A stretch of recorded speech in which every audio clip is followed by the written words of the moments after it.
Sore itu, matahari mulai meredup di balik pepohonan taman sekolah. Zara dan Ziva baru saja selesai mengikuti kegiatan ekstrakurikuler. Angin berhembus pelan, membawa aroma tanah basah setelah hujan siang tadi.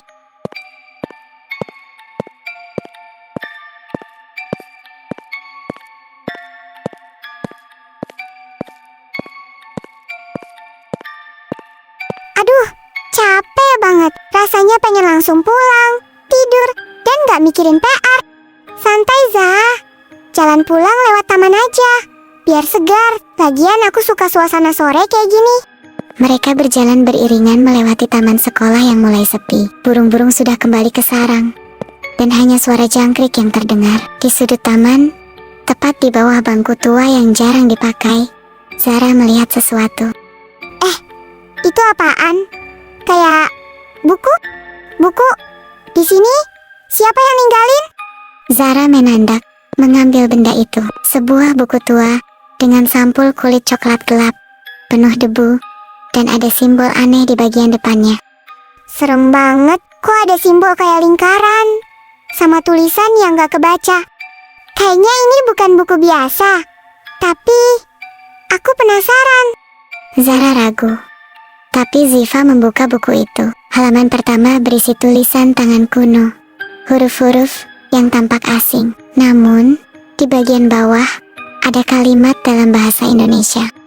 Barang siapa membuka lembaran ini akan mendengar bisikan masa lalu yang tak pernah tenang. Ziva, jangan dibuka. Aku gak suka. Rasanya aneh. Tenang, Zar. Kita cuma lihat, gak ada yang aneh kok. Tiba-tiba, angin berhembus lebih kencang. Daun-daun berjatuhan, dan mereka mendengar suara samar. Kembalikan. Kembalikan. Kamu dengar nggak ada suara? Iya, aku dengar. Tapi jangan panik, mungkin cuma angin. Namun suara itu semakin jelas, seperti bisikan dari balik halaman buku. Yang membuka harus menanggung, yang membuka harus mendengar. Ziva, aku takut. Kita balikin aja buku ini ke tempatnya. Kalau kita balikin, siapa tahu kutukannya malah makin kuat. Kita harus tahu isi buku ini dulu. Mereka duduk di bangku tua. Ziva membuka halaman demi halaman. Ada gambar-gambar aneh, pohon besar dengan akar menjalar, bayangan orang tanpa wajah, dan lingkaran cahaya. Kenapa gambarnya kayak hidup? Aku lihat bayangan itu bergerak. Aku juga lihat, tapi ini menarik. Seolah-olah buku ini mau cerita sesuatu.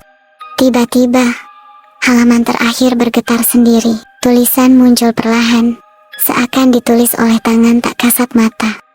2 jiwa yang menemukan harus memilih mendengar bisikan selamanya atau mengembalikan dengan pengorbanan. Pengorbanan? Maksudnya apa? Aku nggak mau ada yang dikorbanin. Tenang, kita cari tahu dulu. Jangan langsung takut. Suara bisikan semakin keras, kini terdengar di sekitar mereka, bukan hanya dari buku. Zara, Ziva, pilihlah. Ziva, aku nggak kuat. Aku takut banget. Zar, dengar aku. Kita nggak boleh kalah sama rasa takut. Kalau buku ini kutukan, kita harus cari cara buat netralin. Malam semakin gelap. Lampu taman sekolah berkedip-kedip, seolah ikut terganggu oleh energi buku itu. Hei, siapapun yang bersembunyi di balik kutukan ini, tunjukkan maksudmu. Jangan sembunyi di balik bisikan. Keberanianmu diuji, hanya yang berani bisa bebas. Ziva, kamu beneran berani banget. Aku nggak tahu kalau aku bisa sekuat kamu. Kamu juga kuat, Zar. Kita berdua bisa. Ingat, kutukan ini muncul karena kita berdua yang nemuin. Halaman buku tiba-tiba bersinar, menampilkan bayangan 2 sosok mirip mereka, tapi wajahnya kosong. Itu kita. Bayangan kita. Mungkin ini ujian. Jika ingin bebas, kalian harus berjanji.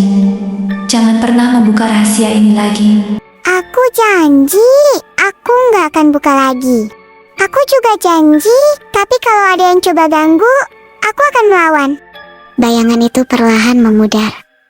Suara bisikan berhenti. Lampu taman kembali menyala normal. Buku tua itu kini tampak biasa, tanpa cahaya, tanpa suara. Kita berhasil. Udah selesai?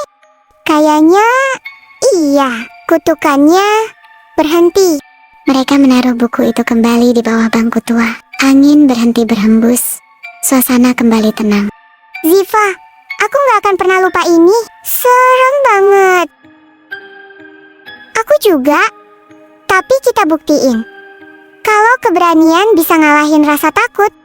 Malam itu, Zara dan Ziva pulang dengan langkah cepat. Mereka berdua tahu buku tua itu bukan sekadar benda. Ada rahasia besar yang terkubur di taman sekolah. Dan sejak hari itu, setiap kali mereka melewati taman, mereka selalu merasakan tatapan tak kasat mata, seolah buku itu masih menunggu. Bisikan tak pernah benar-benar hilang. Malam itu, setelah kejadian di taman sekolah, Zara dan Ziva pulang dengan langkah cepat. Mereka berusaha menenangkan diri, tapi rasa tidak nyaman masih menempel. Di kamar Zara, suasana terasa berbeda. Lampu meja belajar berkedip-kedip, dan udara terasa dingin, meski jendela tertutup rapat. Zara mencoba mengabaikan, lalu membuka bukunya untuk mengerjakan PR. Namun, tiba-tiba ia mendengar bisikan samar. Zara, kau berjanji, tapi janji harus ditepati. Astaga, suara itu lagi. Tapi bukunya kan udah ditinggal di taman.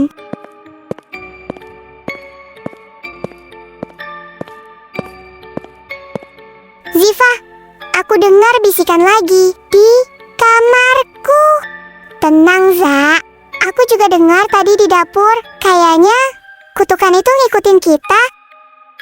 Aku gak bisa tidur semalam.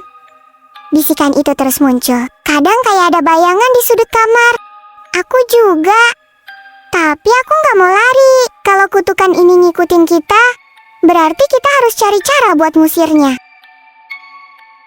Buku itu bilang soal pengorbanan, tapi kita udah janji gak akan buka rahasia lagi. Mungkin ada cara lain. Tapi gimana kalau kutukan ini gak berhenti? Aku takut, Ziva. Za, keberanian itu bukan berarti gak takut, tapi berani hadapi rasa takut. Kita bisa. Malam itu, saat mereka berdua di kamar, suara bisikan kembali terdengar. Kali ini lebih jelas, seperti berasal dari dinding. Kalian sudah memilih, tapi bisikan tak pernah hilang. Bisikan akan selalu ada. Lampu kamar padam tiba-tiba. Zara berteriak kecil. Ziva, shut up. Aku gak bisa lihat apa-apa. Tenang, aku ada senter. Begitu senter menyala, mereka melihat bayangan samar di dinding. Bayangan itu menyerupai sosok manusia tanpa wajah, berdiri diam. Itu bayangan dari buku. Kenapa ada di sini? Kayaknya kutukan itu gak cuma di taman. Dia ngikutin kita ke manapun. Bayangan itu bergerak perlahan, mendekat. Suara bisikan semakin keras. Kalian harus mengembalikan bukan hanya janji, tapi juga jiwa. Aku gak mau kehilangan jiwa, Ziva. Aku gak mau. Hei, dengar aku. Kami gak akan menyerahkan jiwa kami. Kalau kau mau, tunjukkan cara lain. Bayangan itu berhenti, lalu perlahan memudar. Suara bisikan melemah, hanya tersisa gema samar. Setelah bayangan menghilang, di meja belajar Ziva tiba-tiba muncul secari kertas tua. Mereka berdua terkejut. Itu dari mana datangnya? Kayaknya ini petunjuk. Untuk menghentikan bisikan, temukan akar dari pohon tua di taman. Di sanalah rahasia dikubur. Zara menatap Ziva dengan mata penuh ketakutan. Pohon tua? Maksudnya pohon besar di belakang taman sekolah? Iya, kayaknya kita harus ke sana. Itu satu-satunya cara. Malam semakin larut. Zara dan Ziva tahu kutukan buku tua belum selesai. Bisikan masih mengikuti mereka. Dan kini mereka punya petunjuk baru. Pohon tua di taman sekolah. Besok sore, kita ke taman. Kita cari akar pohon itu. Apapun yang terjadi, kita hadapi bersama. Aku takut, tapi aku percaya sama kamu.